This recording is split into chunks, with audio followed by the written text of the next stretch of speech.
Well, the Isle of Wight, we were there because they hadn't worked for quite a while, and it was a serious money offer, and it was a chance to go back to England, so the offer was accepted.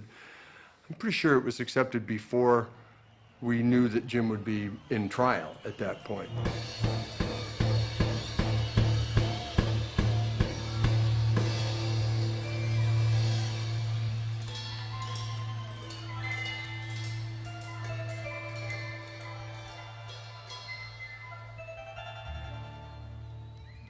He had just seen a thing called the Living Theater in Los Angeles, and that was a play where the people they would take all their clothes off and they would come out into the audience and try to get people to do the same, and it was a crazy thing, but Jim loved it. We go to Miami. He's going to do his version of the Living Theater. I didn't know that. John didn't know that. Robbie didn't know that. Jim's cooking this all up in his mind. So, to screw up his courage, he's drinking. By the time he gets to Florida, he's late for the gig. He gets there, bring him on stage, he's got a snoot full. He went on stage and started talking to them about, what are you here for? What do you expect? And he really challenged them repeatedly about what they cared about and what they wanted from this show. And they were going, what? What do I do? I don't know how to behave. And so he kind of devolved. He wouldn't like go through the whole song. He'd stop and banter with them and lecture them, and you know, and part of it was, you know, did you come here to see this? And he'd open his shirt and he'd start to tug his pants down. Is this what you came for? So he was kind of doing his version of what the Living Theater had done, and was trying to be provocative to them. Every night, playing live with Jim was a crapshoot. And maybe that was what was exciting about him, because you didn't know whether he was going to be real subdued, which he was at the Isle of Wight.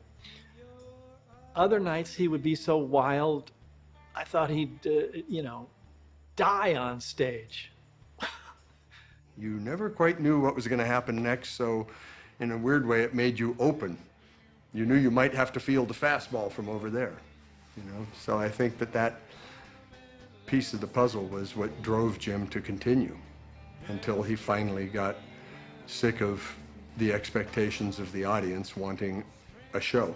Because ultimately, all Jim wanted to do was be a successful poet who sang. But the audience only cared about the crazy, wild Morrison. And he said to them, you're not here to hear music, are you? You're not here to hear a pretty good rock and roll band play a couple of hits. You want to see something, don't you? You want to see something greater than you've ever seen before. Isn't that what you want? And the audience is going, oh, yeah, Jim. And he said, well, what am I supposed to do? I'm just the singer in a rock and roll band. What can I do for you? I got it. How about this? Would you like to see my insert C word here? Is that what you want? People are screaming. Girls were going crazy. Yeah, Jim. Guys are going, no, we don't want to see it. Girls, yeah, show it to us. John and Robbie and I are going, what's he doing? My God, he is going to do it. He may just take his clothes off. God almighty. John and Robbie and I are going, jump, jump, jump, jump. Hypnotic music, keeping that whole thing going. You know, he would have done it if we let him. He was trying to unbutton his pants and stuff, and Ray goes, hey, Vince, our roadie, grab him, don't let him do it. It was a modern-day Vision of Lourdes, except instead of seeing the Holy Mother or seeing Jesus on a tortilla or the Blessed Virgin on a hillside as we do today, I think the people saw snakes. I think they had come to see the Lizard King, the swampy Florida, and they saw snakes, and I don't think a snake ever appeared. A policeman came up and tried to take Jim off the stage, and Jim took his hat, and then he threw his hat out into the audience, and so after the show I had to give the policeman $70 for his hat.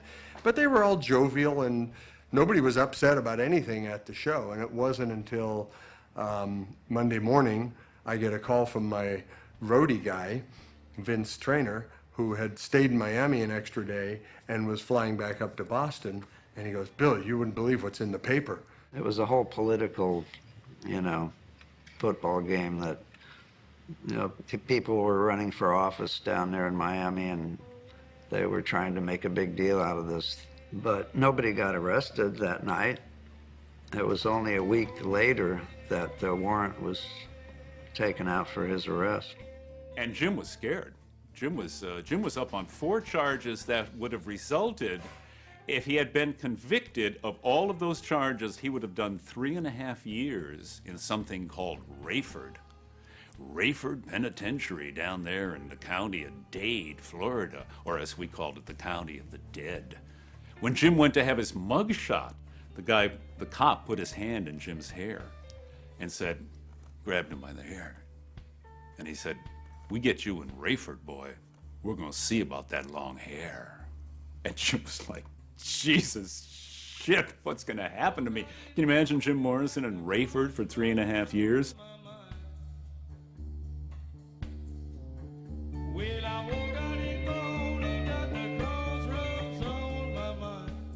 I don't think he foresaw the Miami thing turning into a lawsuit or a trial.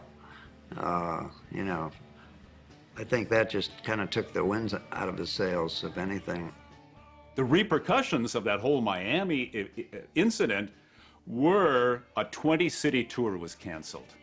After the hall owners around the country, this was our first major tour, the first gig of our first major tour in support of the album The Soft Parade. Every city canceled because the word went out, Jim Morrison whipped it out on stage and caused a riot. And obviously if he had done it, somebody would have snapped a picture of it, because there was probably 1,000 pictures entered into evidence, and none of them showed that, so.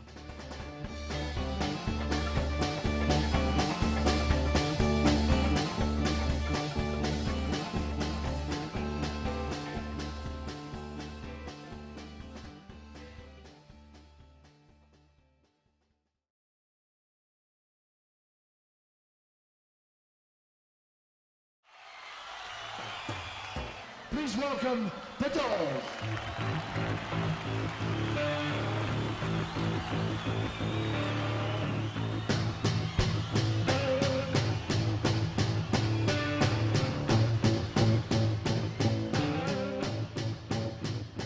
There weren't many big rock festivals in those days, and I think the Isle of Wight was something that it was probably the first time the Doors had done anything like that. It was huge. I mean, there were hundreds of thousands of people. We were excited to play the Isle of Wight. It's kind of a legendary festival. This particular one was rather tumultuous. I felt kind of the same way. Because, it seemed like, it was kind of raining, it was cold, it was beautiful the day before in London. And then we got over there, and somehow a storm system had come in.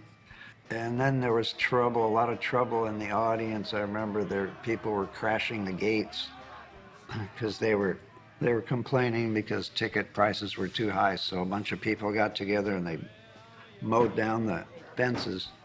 And the cops were coming and beating people, and I remember Joni Mitchell was crying, and it was just kind of a bad scene. That kind of tension just, didn't bother Jim. That was just business, and the kids broke in, great, it's a revolution,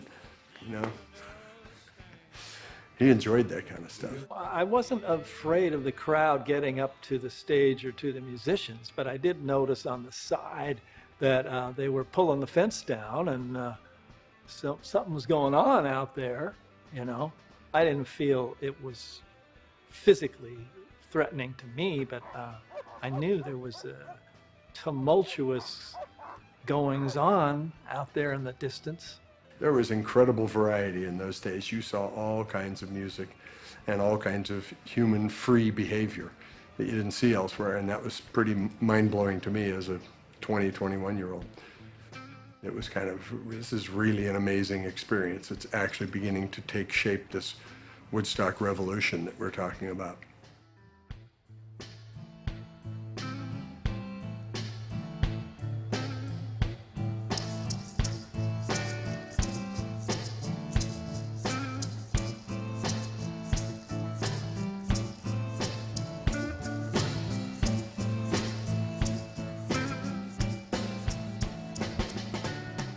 Our performance was,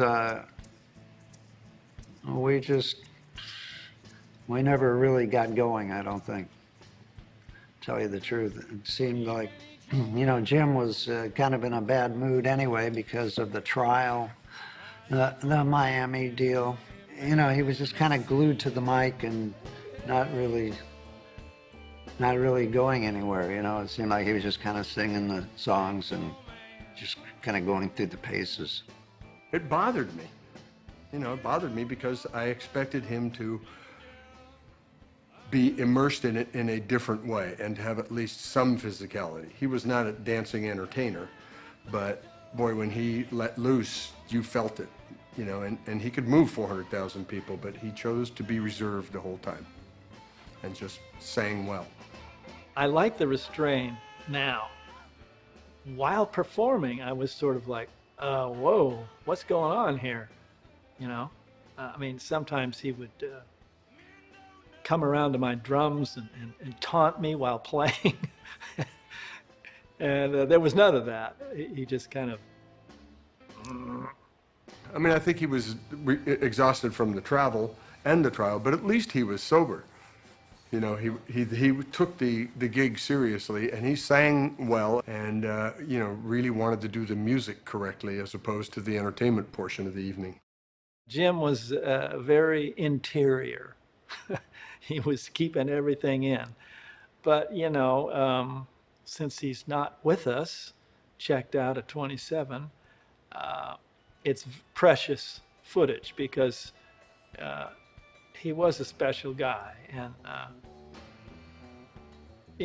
he had the beard, and he was kind of subdued, and had was the pressure of the Miami trial, but he was magic, so. Today this Saturday night, bank divides the day, trying to run, trying to hide, bring on through to the other side, bring on through to the other side, bring on through to the other side. The backstage scene was a lot of fun, very interesting, and Jim was, again, very reserved that day, and he was not in the playful spirit that he normally was. And we had the Who going on after us. And we had played with the Who once before at Singer Bowl in New York. And they proceeded to do the guitar bashing, and everybody went crazy, but they couldn't upstage us. At the Isle of Wight, they did. I remember standing by the side of the stage watching the Who play Tommy, and it was, wow. I was just checking out everything Keith Moon did, and that was not subdued, that's for sure. At the climax of their set, they hit about 8 billion gigawatts of floodlights out into the audience and lit up 400,000 people, and the place went crazy. And there was no communications for the, I was running a spotlight myself, and a guy 100 yards over there was running another spotlight with no communications. And the board was from 1920. You had to really be an experienced light man. I was just a guy that could call spots, that knew what was going to happen next in the song. So we were very underproduced, and the Who were very overproduced.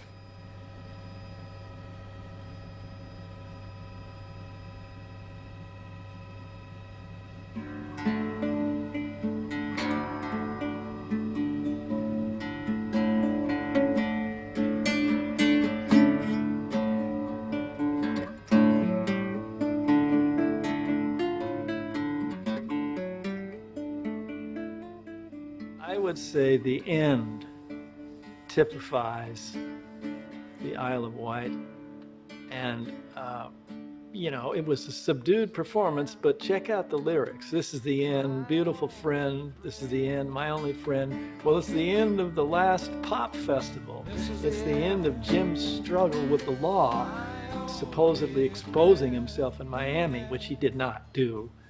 But it was a political thing to get the hippies because we were against the war.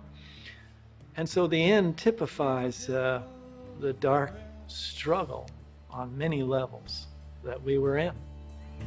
This is the end, my only friend, the end. It hurts to set you free. Miami had the lasting impact on every aspect of our professional life. So I think by the time he got to the Isle of Wight, he just wanted to do great music, something he could really be proud of. So he stayed sober and focused on singing as well as he could and delivering everything that he could. And I think that he accomplished that. I like it as a document of the last pop festival and Jim going so interior that the pressure of 10 years in prison, it's on the film. You can see it. This is the end.